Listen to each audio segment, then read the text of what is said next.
दोस्तों 13 दिसंबर को हमारा कक्षा 12वीं का इतिहास का अर्धवार्षिक परीक्षा का पेपर है। लगातार दोस्तों मैं आपको तैयारी कराते जा रहा हूं, इसलिए दोस्तों पहले ही दोस्तों आपके इंपॉर्टेंट क्वेश्चन मैंने कवर करा दिए। पेपर के माध्यम से क्वेश्चन हम देख रहे थे, तो ये आपका पार्ट 2 है। पार्ट 1 आ चुका है। पार्ट 1 में दोस्तों मैंने आपको सही विकल्प, रेगिस्तान, सही जोड़ियां और एक शब्द एक वाक्य में उत्तर, साथ ही दोस्तों सत्य असत बता दिए थे। इसके साथ ही हमने क्या है, प्रश्न 6वें से लेकर प्रश्न 15वें तक जो आपके 2 अंकी वाले प्रश्न थे उनको भी हमने सॉल्यूशन के साथ समझ लिया था। इस वीडियो में दोस्तों हमें क्या है, प्रश्न 16वें से हमें जो 3 अंकीय और 4 अंकीय वाले प्रश्न रह गए थे उनको कवर करना है। तो चलिए इनके सॉल्यूशन देख लेते हैं। पार्ट 1 वाली वीडियो नहीं देखिए, जाकर देखिएगा। इसी वीडियो के पिन कमेंट में मैं आपको लिंक दे रहा हूँ, तो जाकर पहले पार्ट 1 देख लीजिएगा, फिर उसके आगे क्वेश्चन आपको तैयार करना है। तो दोस्तों हमारा प्रश्न 16वां है। यहाँ से 3 अंकीय वाले प्रश्न स्टार्ट हो जाते हैं। पितृवंशिता एवं मातृवंशिता का अर्थ बताते हुए अंतर लिखिए। अथवा हमसे क्वेश्चन पूछे जा रहा है, प्राचीन काल में संपत्ति के स्वामित्व के संदर्भ में महिलाओं की स्थिति की व्याख्या कीजिए। मतलब प्राचीन काल में महिलाओं की क्या स्थिति थी संपत्ति को लेकर। तो इस प्रकार से आपका सॉल्यूशन रहने वाला है। पितृवंशिता एवं मातृवंशिता का आपको अर्थ बताते हुए वाले अंतर बताना है। पितृवंशिता क्या है, इंपॉर्टेंट है, आपका बोर्ड एग्जाम में आ चुका है, और मातृवंशिता भी आ चुका है। पितृवंशिता का अर्थ है वंश परंपरा का पिता से साथ जुड़ना है, अर्थात जब वंश परंपरा पिता के नाम पे चलती है तो पितृवंशिता कहलाती है। उसी प्रकार से जब जो वंश परंपरा क्या है माता के नाम से चले तो मातृवंशिता कहलाती है। सिंपल है। पितृवंशिता मातृवंशिता में यही आपका अंतर है। ओके, ये आपके अंतर दिए हुए हैं, तो इनको आपको तैयार कर लेना है। सिंपल है। आगे देख लेते हैं। आगे नेक्स्ट हमसे अथवा पूछा जा रहा है, प्राचीन काल में संपत्ति के स्वामित्व के संदर्भ में महिलाओं की स्थिति की व्याख्या कीजिए। तो बहुत ज्यादा इंपॉर्टेंट क्वेश्चन आपका ये दिया हुआ है। मनुस्मृति के अनुसार माता पिता की मृत्यु के पश्चात पैतृक संपत्ति पर स्त्रियों का कोई हिस्सा नहीं होता था और ना ही वे उनकी मांग कर सकती थी। स्त्रियों के लिए संपत्ति अर्जन के 6 तरीके थे। वैवाहिक अग्नि के सामने तथा वधुगमन के समय मिली भेंट, स्नेह के प्रतीक के रूप में भ्राता माता पिता द्वारा दिए गए उपहार आदि। इसके अलावा परवर्ती काल में मिली भेंट तथा वह सब कुछ जो अनुरागी पति से प्राप्त होता है, मतलब जो उन्हें गिफ्ट के रूप में मिल जाए, चाहे उनका पति, चाहे उनकी माता या भ्राता, ओके, कोई भी इनको अगर गिफ्ट के रूप में दे रहा है, ओके, तो वो उनकी संपत्ति कहलाएगी। लेकिन उनकी जो पैतृक संपत्ति है, माता पिता की संपत्ति है, तो वो नहीं मिलने वाली, ना ही उसकी मांग कर सकती थी। ये था प्राचीन काल में महिलाओं की स्थिति किसी संपत्ति के स्वामित्व के लिए। आगे नहीं तो हमारा प्रश्न 17वां है, बहुत ज्यादा इंपॉर्टेंट है। सांची के स्तूप के संरक्षण में भोपाल की बेगमों की भूमिका की चर्चा कीजिए। अथवा पूछा जा रहा है, सांची क्यों बच गया जबकि अमरावती नष्ट हो गया। तो पहला वाला क्वेश्चन समझ लेते हैं। तो वर्तमान में भी क्या है, आप सांची का स्तूप आराम से जाकर देख सकते हैं। तो सांची का स्तूप क्या है, बचा हुआ है, संरक्षण है। तो इसमें भोपाल की जो बेगमें हैं उनका बहुत महत्वपूर्ण योगदान है। तो उनके आपको क्या योगदान है वो आपको बताना इस क्वेश्चन में। अथवा पूछा जा रहा है, सांची क्यों बच गया जबकि अमरावती का स्तूप नष्ट हो गया। उस समय क्या है, सांची और अमरावती के स्तूप एकदम बेस्ट स्तूप थे। लेकिन वर्तमान समय अमरावती के स्तूप आप जाएंगे तो अब कुछ नहीं मिलने वाला है आपको, ओके। लेकिन सांची का स्तूप अभी भी आप देखने को मिल जाएगा। तो सांची का स्तूप क्यों क्या रीजन है कि बच गया, अमरावती का स्तूप नष्ट हो गया, देख लेते हैं। बाकी जब मैं आपको chapter by chapter important question बता रहा था तो मैंने सभी क्वेश्चन आपको समझाए हैं। तो दोस्तों क्लास 12 हिस्ट्री 2025 के नाम से प्लेलिस्ट है, प्लेलिस्ट में जाइए। तो आपके लगभग 10 चैप्टर मैंने क्या है आपके इंपॉर्टेंट बता दिए। 2 चैप्टर आपके और रह जाते हैं, कवर करा दूंगा। तो 10 चैप्टर के जो इंपॉर्टेंट क्वेश्चन आंसर बताएं, इंपॉर्टेंट ऑब्जेक्टिव बताएं, बोर्ड एग्जाम की दृष्टि से बहुत ज्यादा महत्वपूर्ण है। साथ ही के क्वेश्चन का सॉल्यूशन तो बताया है, बेहतरीन समझाया भी है। तो जाकर जरूर वीडियो देखकर सभी तैयार कर लीजिएगा। तो सॉल्यूशन दोस्तों आपके पास रहने वाला, सांची के स्तूप के संरक्षण में भोपाल की बेगमों की भूमिका की चर्चा कीजिए। अब मैं आपको ज्यादा समझाने रहा हूँ, आप स्क्रीनशॉट लीजिए, पढ़ते ही वैसे आपको समझ में आ जाएगा। थोड़ा बहुत भी आपने चैप्टर समझा है, बाकी इंपॉर्टेंट वाली जो मैं वीडियो में बताता था चैप्टर बाई चैप्टर, तो आपको तुरंत ही सब कुछ समझ में आ रहा होगा, ओके। और बाकी अभी नहीं समझ में आ रहा तो आप जाइए क्लास 12 हिस्ट्री 2025 की प्लेलिस्ट पर जाकर क्रम से दोस्तों आपका इंपॉर्टेंट तैयार करिए अभी से, ओके। और सिंपल रहता है, हिस्ट्री सबको क्या है यहाँ समझना है, ज्यादा रटना नहीं पड़ता है, ओके। तो इसलिए आप तैयार कर सकते हैं। ये हमारा कंप्लीट हो जाता है। आगे देख लेते हैं। आगे अथवा क्वेश्चन पूछा जा रहा है, सांची क्यों बच गया जबकि अमरावती का स्तूप क्यों नष्ट हो गया। समझ के लीजिए, बस 1-2 लाइनें आपको याद करनी पड़ती है कि जैसे कहाँ किसकी खोज हुई, क्या हुआ, वो करना पड़ता है, किसने किया वो आपको याद ही करना पड़ता है। बाकी इसकी थोड़ी कहानी मैटर होता है, उससे आप समझ लेते हैं, अपनी लैंग्वेज में क्या है पॉइंट बनाकर आप लिख सकते हैं, ओके। ये आपका दिया हुआ है, पढ़ते ही आपको समझ में आ जाएगा। आगे देख लेते हैं। आगे तो हमारा प्रश्न 18वां है, कमल महल की विशेषताएं लिखिए, जिसे क्या है लोटस महल भी कहा जाता है। तो इसकी आपको विशेषताएं पूछी जा रही है। अथवा हमारा क्वेश्चन है यहाँ दोस्तों है कृष्णदेव राय, ओके, कृष्णदेव राय। तो कृष्णदेव राय के शासन काल में विजयनगर के उत्कर्ष का वर्णन कीजिए। सॉल्यूशन देख लेते हैं, इंपॉर्टेंट है ये भी आपका। कमल महल की विशेषता बतानी, जो कमल महल था विजयनगर में, तो उसकी क्या क्या ऐसी विशेषताएं थी। तो अब 3-3 नंबर का है, तो मैंने उसी हिसाब से दिया हुआ जिस हिसाब से पेपर में लिखना चाहिए। इस बार ये क्वेश्चन मैंने आपको बताया, तो इसको भी मैंने क्या, ये थोड़ा थ्योरी में था, ओके, इसको मैंने पॉइंट में डिवाइड कर दिया जिससे आप पेपर में लिख सके। ओके, अभी मैंने जब क्वेश्चन आंसर की सीरीज में समझा था, थोड़ा थ्योरी में आपको समझाया था। यहाँ 3 नंबर का तो पॉइंट में लिख दिया, क्योंकि पॉइंट में जब आप लिखते हैं तो तुरंत नंबर मिलने के चांस होते हैं। इसलिए दोस्तों आपको प्रयास करना है, तो आप किसी चीज को थ्योरी से बचकर उसको पॉइंट में तोड़कर लिखिए। ओके, 3 नंबर क्वेश्चन 3 पॉइंट में आप उस चीज को समझा दीजिए। बात एक ही रहती है, थ्योरी में लिखे चाहे पॉइंट में लिखें, ओके, लेकिन जो पॉइंट में लिखते हैं तुरंत नंबर मिल जाते हैं, क्योंकि बातें स्पष्ट समझ में आने लगती हैं। तो ये आपका दिया हुआ है, तो पेपर में आपको प्रयास करना है। अगर पॉइंट में आप किसी चीज को लिख सकते हैं तो पॉइंट में लिखना है। ओके, तो ये आपका दिया हुआ है, कमल महल की विशेषताएं पहला, दूसरा, तीसरा, ये सिंपल दिया हुआ है, एक बार समझ लीजिए। ओके, और साथ ही आपका है गूगल वगैरह में इसकी इमेज वगैरह देखकर भी और अच्छे से माइंड में सेट कर सकते हैं। आगे नेक्स्ट हमें है कृष्णदेवराय के शासन काल में विजयनगर के उत्कर्ष का वर्णन करना है। तो देखिए विजयनगर के बहुत सारे शासक हुए, लेकिन कृष्णदेवराय सबसे ज्यादा पॉपुलर हुए। ओके, तो उनके रीजन क्या है पॉपुलर होने के, क्या ऐसा उन्होंने विजयनगर में ऐसा क्या क्या काम किया, तो उनके बारे में आपको जरूर याद करके रखना है, ये भी बहुत ज्यादा इंपॉर्टेंट है। ओके, कृष्णदेवराय का तो इंपॉर्टेंट ही आपका, तो ये आपका दिया हुआ स्क्रीनशॉट आप ले सकते हैं। ये भी मैं आपको समझा चुका हूँ, सिंपल लैंग्वेज में दिया हुआ है। आगे देख लेते हैं। जो भी चीज दोस्तों मैं आपको बताता हूँ बहुत ज्यादा विशेष ध्यान रखता हूँ, क्योंकि क्या मुझे तो देखिए बताना है, ओके, लेकिन आपको तैयार करना है, और मैं जानता हूँ तैयार करने में क्या मेहनत लगती है समझने में, इसलिए मैं जितना चीजों को आसान कर सकता हूँ प्रयास करता हूँ, आपको समझाता हूँ। और वैसे बाकी प्रॉपर अच्छे समझना चाहते हैं, एक बार क्या है 12th हिस्ट्री 2025 के प्लेस पर जाइए, 10 चैप्टर पूरे पढ़ा दिए, इंपॉर्टेंट क्वेश्चन बता दिए, इंपॉर्टेंट ऑब्जेक्टिव बता दिए, तैयार कर लेते हैं। बोर्ड एग्जाम 2025 की काफी हद तक आपकी तैयारी हो जाएगी, और सभी प्रीवियस ईयर के पेपर भी के क्वेश्चन भी मैंने उसमें कवर किए हैं, ये आपका कंप्लीट हो जाता है। आगे देख लेते हैं। आगे नेक्स्ट दोस्तों हमारा प्रश्न 19वां है, वे कौन से कारण थे जिनकी वजह से ब्रिटिश शासन के खिलाफ सिपाही विद्रोह भड़क उठा। सिपाही विद्रोह भड़क उठा था किसके खिलाफ, ब्रिटिश सरकार के खिलाफ। तो ऐसे क्या क्या रीजन थे जिससे यह सिपाही विद्रोह हुआ। अथवा दोस्तों हमारा क्वेश्चन है 1857 की क्रांति के क्या है प्रमुख कारण लिखिए। चलिए देख लेते हैं सॉल्यूशन दोस्तों, हम देख लेते हैं वे कौन से कारण थे जिनके वजह से क्या है ब्रिटिश शासन के खिलाफ सिपाही विद्रोह भड़का उठा। पहला है भारतीय सैनिकों में भेदभाव और उनमें असंतोष। भेदभाव कैसे दोस्तों, कि जो भारतीय जो सैनिक थे उनको बहुत ज्यादा कम वेतन दिया जाता था। ओके, और केवल मात्र 9 रुपए महीने में, कितने 9 रुपए मिलते थे। अब उस समय तो पैसे चलते थे, 9 रुपए भी बड़ी बात थी, लेकिन वहां केवल भारतीय सैनिकों को 9 रुपए दिया जाता था। वही जो अंग्रेज सैनिक होते थे उसी कैटेगरी उसी पद के, उन्हें 60 से 70 रुपए दिए जाते थे उसी काम के लिए। भारतीय सैनिकों को उसी काम के लिए क्या दिया जाता था, 9 रुपए, यहाँ दिए जा रहा 60 से 70 रुपए। मतलब कितना ज्यादा भेदभाव, थोड़ा बहुत एक चलता 9 से 10 रुपए होते तो चल जाता, यहाँ तो सीधे 9 रुपए दिए जा रहे भारतीयों को और 60 से 70 रुपए दिए जा रहे अंग्रेजों को। इसलिए बहुत ज्यादा भेदभाव था, इसलिए क्या है जो भारतीय सैनिक थे उनमें असंतोष भरा हुआ था, तो ये कारण हो जाता है। आगे देख लेते हैं। आगे दूसरा है समुद्र पार करने का आदेश। देखिए उस समय क्या माना जाता दोस्तों, कि समुद्र पार करना के अच्छा नहीं माना जाता, धर्म के विरुद्ध माना जाता था, एक अच्छा कार्य नहीं माना जाता अगर समुद्र के पार करके दूसरे देश जाना। ओके, लेकिन आज तो नॉर्मल है, लेकिन पहले के समय ऐसी अवधारणा थी लोगों की। ओके, लेकिन इसलिए भारतीय सैनिकों ने मना कर दिया कि भैया मैं समुद्र के पार नहीं जाऊंगा, जब उन्हें विश्व युद्ध के लिए ले जा रहा था। ओके, तो अंग्रेजों ने जबरदस्ती उन्हें क्या है समुद्र पार भेजा। इससे भी उन्हें गुस्सा आ गया कि जबरदस्ती आप किसी से काम करवाएंगे, उससे तो लोगों को गुस्सा आएगा ही।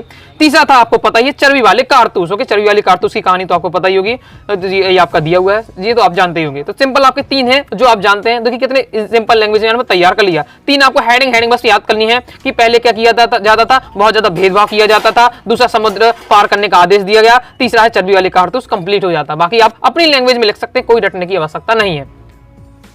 अथवा हमसे पूछा जा रहा था 1857 की क्रांति के प्रमुख कारण लिखिए, कोई 3 आपको बताना। 3 नंबर क्वेश्चन है। पेपर में दोस्तों आपको जितना लिखना उसी बता रहा हूं, अभी तक जितने भी मैंने आपको क्वेश्चन बताए हैं। ओके, तो जितने भी मैं आपको बता रहा हूं, तो जितना आपको मैं दिखा रहा हूं केवल उतना ही आपको पेपर में लिखना, उसी हिसाब से दिया, कोई एक्स्ट्रा अपना दिया नहीं हुए, इतना बस आपको लिखना है। तो देखिए 3 आपको कारण बताने, तो राजनीतिक कारण बता दीजिए, सामाजिक कारण बता दीजिए, सैनिक कारण बता दीजिए, ये आपका दिया हुआ है, केवल इतना आपको लिखना है। ओके, बहुत ज्यादा ये भी मैटर करता है कि किस क्वेश्चन में आपको कितना लिखना है, कितना टाइम देना है, तभी आप क्या है पेपर में इतिहास के बारे में अच्छा कर पाएंगे। कई बार क्वेश्चन क्या है हमसे अच्छा बनता है तो हम उसे 4-4 पेज भर आते हैं, कोई क्वेश्चन में हम कुछ नहीं लिख पाते हैं और हमारा टाइम चला जाता है। बहुत आपको माइंड में पूरा सेट होना चाहिए पेपर करने से पहले, हर क्वेश्चन में कितना समय देना है, उसमें क्या कितना लिखना चाहिए, जिससे क्या है कंप्लीट पेपर को अच्छे से किया जा सके। ये हमारा कंप्लीट हो जाता है। आगे देख लेते हैं। लाइक और शेयर ठोक दीजिए, महाकाल का लाइक और शेयर ठोक दीजिए। पूरा साल मेहनत करता हूं आपके लिए बेटा, ऐसा नहीं चलेगा, ऐसा नहीं चलेगा। आगे दोस्तों हमारा प्रश्न 20 में आ जाता है। यहाँ से प्रश्न 20 में से आपके 4 नंबर वाले प्रश्न स्टार्ट हो जाते हैं कि मौर्यकालीन इतिहास के प्रमुख स्रोत लिखिए, अथवा में है मौर्य साम्राज्य के पतन के प्रमुख कारण लिखिए। अब देखिए मौर्यकालीन इतिहास के प्रमुख स्रोत 2 नंबर में आता है, तो डायरेक्ट आपको बता देना है कि जैसे आपका कौटिल्य की अर्थशास्त्र हो जाती है, मैग्निस्की की इंडिका हो जाती है, तो इस प्रकार से आप डायरेक्ट बता सकते हैं। ओके, विशाख दत्त की मुद्रा राक्षस, तो ये आपके क्या है मौर्यकालीन इतिहास के जानने के स्रोत हो जाते हैं। अब लेकिन यहाँ 1-2 लाइन में नहीं बताना, पूरा थोड़ा आपको डिटेल से लिखना पड़ेगा। चलिए सॉल्यूशन देख लेते हैं। तो ये आपका दिया हुआ सॉल्यूशन। ओके, बस वही आपको बता देना है जो मैं आपको बताया। धार्मिक साहित्य हो जाते हैं मौर्यकालीन इतिहास को जानने के, विशाख दत्त की मुद्रा राक्षस, कौटिल्य का अर्थशास्त्र, मैग्निस्की की इंडिका, अशोक के शिलालेख। और बस आपने वही बता दिया है। जब 2 नंबर पूछे तो ये हेडिंग लिख देनी है। अब आपको यहाँ 4 नंबर पूछे जा रहा है, तो उस हेडिंग के 2-2 लाइन अंदर आपको लिखना है। तय कर रखिएगा, इस चैप्टर से आपके 4 नंबर क्वेश्चन आने लगे। ओके, तो ये आपको तैयार करके रखना है। आगे देख लेते हैं। आगे अथवा पूछा जा रहा है मौर्य साम्राज्य के पतन के प्रमुख कारण बताने हैं। कौन कौन से कारण थे जिससे मौर्य साम्राज्य पतन हो गया? पहला था विशाल साम्राज्य, तैयार कर लीजिए। आगे देख लेते हैं।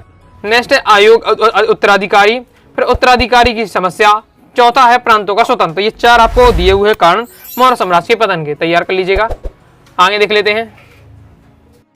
आगे बढ़ने से दोस्तों बताना चाहूंगा, अगर दोस्तों आप क्लास 12th हिस्ट्री सब्जेक्ट की प्रॉपर तैयारी करना चाहते हैं, all chapter PDF notes, all chapter important question answer, all chapter objective question answer प्राप्त करना चाहते हैं, जो भी मटेरियल मिलेगा पूरा टाइप करके तैयार किया गया है, इजी लैंग्वेज में तैयार किया गया है। एग्जाम्पल के लिए आप देख सकते हैं, मैंने आपके सभी क्वेश्चन का सॉल्यूशन कितनी आसानी से आपको बता दिया। ये सब किसके पावर है? इंपॉर्टेंट क्वेश्चन और ये पूरे नोट्स का पावर रहता है। ओके, तो कोर्स को दोस्तों ज्वाइन करने के लिए दोस्तों आपको 90 39 53 40 79 इस दिए व्हाट्सएप नंबर मैसेज करके कोर्स के बारे में जानकारी ले सकते हैं, कोर्स को ज्वाइन कर सकते हैं। साथ ही दोस्तों प्रीवियस ईयर पेपर आपको मिलने वाले हैं और विद सॉल्यूशन के साथ मॉडल पेपर भी आपकी प्रैक्टिस कराई जाएगी हाफ ईयरली एग्जाम के लिए, और इसके बाद आपका प्री बोर्ड है, इसके बाद आपकी बोर्ड एग्जाम है, तो मॉडल पेपर से भी आपकी एक क्वेश्चन की प्रैक्टिस कराई जाएगी, तो प्रॉपर आपकी तैयारी हो जाएगी हिस्ट्री सब्जेक्ट की। तो कोर्स ज्वाइन करके जरूर रखिएगा। आगे देख लेते हैं। आगे नेक्स्ट हमारा 21वां क्वेश्चन है, लिंगायत संप्रदाय के बारे में आप क्या जानते हैं? अथवा क्वेश्चन है, भक्ति आंदोलन की विशेषताएं लिखिए जिनके कारण यह जनसाधारण में प्रसारित हो सका। तो सॉल्यूशन दोस्तों आपका इस प्रकार से रहने वाला है। ओके, क्वेश्चन इस प्रकार से भी आ सकता है, कर्नाटक की वीर शैव परंपरा को वर्णन कीजिए, लिंगायत कौन थे उनके बारे में बताइए। ओके, तो इस प्रकार से आपका क्वेश्चन रह सकता है। ये आपका दिया है सॉल्यूशन, स्क्रीनशॉट आप लेकर तैयार कर लीजिएगा। इसके आगे हम देख लेते हैं। इसके आगे दोस्तों आपका सॉल्यूशन ये दिया हुआ है और हमारा कंप्लीट हो जाता है। ओके, समझा चुका हूँ, ये आपका अध्याय 6 से लिया गया है, भक्ति सूफी परंपराएं वाले चैप्टर से। आगे नेक्स्ट हमसे पूछा जा रहा है भक्ति आंदोलन की हमें क्या विशेषताएं बतानी होगी। भक्ति आंदोलन की विशेषताएं देख लेते हैं। पहले तो आपको ये बता देना है भक्ति आंदोलन के प्रमुख समर्थक संत कौन थे? रामानुजाचार्य, रामानंद, कबीर, माधवाचार्य, गुरु नानक, चैतन्य महाप्रभु आदि थे। इन संतों की शिक्षाओं से ही भक्ति आंदोलन की विशेषताओं का ज्ञान होता है, जिनकी विवेचना निम्नलिखित है। ये आपका दिया हुआ पॉइंट वाइज पॉइंट दिया हुआ। पहला पॉइंट है आडंबरों की उपेक्षा तथा सच्ची भक्ति पर बल। दूसरा है एक ईश्वरवाद में आस्था। तीसरा है ईश्वर के प्रति अपार प्रेम पर बल। चौथा हृदय की स्वच्छता पर बल। जाति प्रथा का विरोध। हिंदू मुस्लिम एकता का पर बल। जन भाषा का प्रयोग। तो ये आपकी दी हुई है, तो 7 मैंने आपको बता दिए हैं, तो आपको कहे 4 से 5 आपको अच्छे से तैयार करके रखनी है। भक्ति आंदोलन की विशेषताएं कंप्लीट हो जाता है। आगे देख लेते। आगे नहीं तो हमारा क्वेश्चन है प्रश्न क्रमांक 22वां, अतीत के पुनर्निर्माण में अभिलेख शास्त्रियों के समक्ष आई किन्हीं 4 समस्याओं को लिखिए। अथवा क्वेश्चन है सिक्के एक प्रमुख ऐतिहासिक स्रोत है, विवरण दीजिए। तो इसका सॉल्यूशन इस प्रकार से आपका रहने वाला है। अब क्वेश्चन को घुमा दिया जा सकता है कि अभिलेख साक्ष्यों की सीमाओं का वर्णन कीजिए, इतिहास के पुनर्निर्माण में अभिलेखों के महत्व स्पष्ट कीजिए। तो इस प्रकार से क्वेश्चन रहता है, तो सॉल्यूशन आपका ये रहने वाला है। तैयार आपको इसे कर लेना है, स्क्रीनशॉट ले लीजिए। इसके आगे दोस्तों आपका ये सॉल्यूशन दिया हुआ है, तो इसे भी तैयार कर लेना है। इसके बाद दोस्तों हमसे नेक्स्ट अथवा पूछा है सिक्का एक प्रमुख ऐतिहासिक स्रोत है, विवरण दीजिए। इंपॉर्टेंट एमपी बोर्ड एग्जाम 23 में आ चुका है, 24 में आ चुका है। ओके, तो ये आपका दिया हुआ है कि सिक्के एक ऐतिहासिक स्रोत है, सिक्के से हमें क्या क्या जानकारी प्राप्त हो जाती है। ओके, तो आपका बताया है बिल्कुल सिंपल दिया हुआ पॉइंट बाय पॉइंट में कि हमें सिक्के से क्या है उस आर्थिक दशा पता चल जाती है, उस जिस भी राज्य की अगर सिक्का मिलता है, तिथि क्रम का निर्धारण हो जाता है, राज्यों की सीमाओं का निर्धारण होता है, धार्मिक दशा का ज्ञान होता है, कला विकास का ज्ञान होता है। ये आपको हेडिंग बस पढ़नी है, उनके बारे में तो आप एक एक लाइन पढ़ेंगे समझ में आपका आ जाएगा, कंप्लीट हो जाता है। आगे नेक्स्ट और लास्ट हमारा जो प्रश्न क्रमांक 23वां रहता है वो आपको पता है मानचित्र वाला रहता है, मानचित्रकार रहता है। देख लेते हैं, हमसे यहाँ पूछे जा रहा है मानचित्र में निम्न महाजनपदों को दर्शाइए। तो देखिए आपको महाजनपद का अक्सर पूछे जाता है, तो 16 महाजनपद हैं, तो उनको आपको पता होना चाहिए कि भारत के मानचित्र में कहाँ कहाँ है 16 महाजनपद। साथ ही दोस्तों आपका विजयनगर अथवा वाला में आपका क्या है निम्नलिखित को भारत के मानचित्र दर्शाना है, हप्पी, गोलकुंडा, रायचूर, दुआव, बीजापुर। अब ये जो स्थान, ये दोस्तों जो आपके स्थान है ये विजयनगर साम्राज्य के प्रमुख स्थान है, तो विजयनगर साम्राज्य के जितने प्रमुख स्थान है वो आपको तैयार करके रखना है, मतलब मानचित्र में कहाँ है। साथ ही दोस्तों आपको महाजनपद कहाँ है वो आपको तैयार करके रखना है।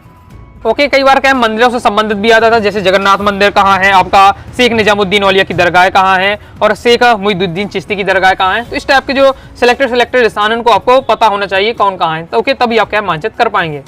ओके, मैं आपको दिखा देता हूँ किस प्रकार से रहने वाला है। ओके, ये आपका मानचित्र हो जाता है। इसमें आपको दिखाना तो गंधार आपका ये है। ओके, जो अभी वर्तमान अफगानिस्तान है वो आपका वह गंधार था। ओके, फिर आपका बंती यहाँ रहने वाला है। ओके, फिर आपका मगध, ये बिहार का साइड क्या है जो मगध वाला था, मगध के ऊपर आपका था बज्जी था। ओके, इस प्रकार से आपको याद रखना है कि मगध कहाँ, मगध आपका बिहार को कहा जाता है, तो बिहार पटना वाला एरिया हो जाता है।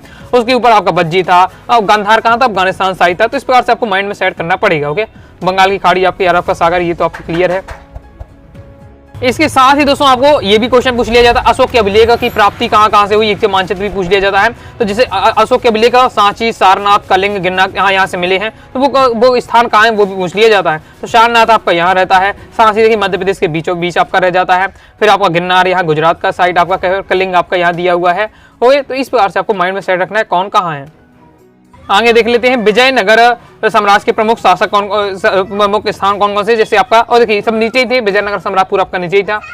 तो आपका बीजापुर यहाँ है, गोलकोंडा यहाँ दिया हुआ, हप्पी आपका यहाँ है, रायचूर द्वाब आपका ये बीचों बीच वाला स्थान था। तो इस प्रकार से आपको माइंड में सेट करके रखना है। तो इस प्रकार से दोस्तों मैंने आपको मानचित्र कार्य भी अभी आपको शॉर्ट में बता दिया। कहेंगे तो दोस्तों बोर्ड एग्जाम के लिए अलग से स्पेशल वीडियो बना दूंगा प्रॉपर, और उसमें सभी प्रकार के मानचित्र की प्रैक्टिस करा दूंगा। तो अभी आपको जितने क्वेश्चन बताए सभी में आपको तैयार कर लेना है। और दोस्तों इससे पहले जो इंपॉर्टेंट क्वेश्चन बताए उन्हें तैयार करके रखना है। इस पेपर के जितने क्वेश्चन बताए तैयार करके रखिएगा, आपकी हाफ ईयरली एग्जाम की प्रॉपर तैयारी हो जाएगी। वीडियो पसंद आए वीडियो लाइक करके सब्सक्राइब जरूर कर दीजिएगा। साथ ही दोस्तों टेलीग्राम चैनल और व्हाट्सएप चैनल को ज्वाइन कर लीजिएगा। कोई दोस्तों डाउट आता है कमेंट बॉक्स में आप जरूर पूछिएगा। मिलते हैं नेक्स्ट वीडियो में, तब तक के लिए बाय बाय।